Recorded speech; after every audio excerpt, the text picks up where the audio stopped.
சங்கீதம் 115. எங்களுக்கல்ல கர்த்தாவே, எங்களுக்கல்ல. உமது கிருபையின் நிமித்தமும் உமது சத்தியத்தின் நிமித்தமும் உம்முடைய நாமத்திற்கே மகிமை வர பண்ணும். அவர்களுடைய தேவன் இப்பொழுது எங்கே என்று புறஜாதிகள் சொல்வானேன்? நம்முடைய தேவன் பரலோகத்தில் இருக்கிறார்.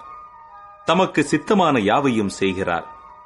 அவர்களுடைய விக்கிரகங்கள் வெள்ளியும் பொன்னும் மனுஷருடைய கைவேலையுமாயிருக்கிறது.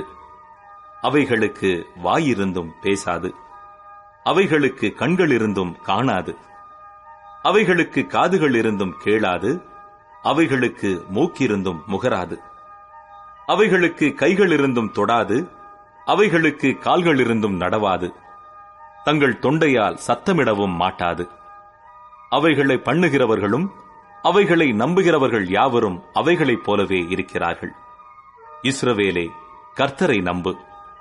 அவரே அவர்களுக்கு துணையும் அவர்களுக்கு கேடகமுமாயிருக்கிறார். ஆரோன் குடும்பத்தாரே, கர்த்தரை நம்புங்கள். அவரே அவர்களுக்கு துணையும் அவர்களுக்கு கேடகமுமாயிருக்கிறார். கர்த்தருக்கு பயப்படுகிறவர்களே, கர்த்தரை நம்புங்கள். அவரே அவர்களுக்கு துணையும் அவர்களுக்கு கேடகமுமாயிருக்கிறார். கர்த்தர் நம்மை நினைத்திருக்கிறார், அவர் ஆசீர்வதிப்பார். இஸ்ரவேல் குடும்பத்தாரை ஆசீர்வதிப்பார், அவர் ஆரோன் குடும்பத்தாரை ஆசீர்வதிப்பார்.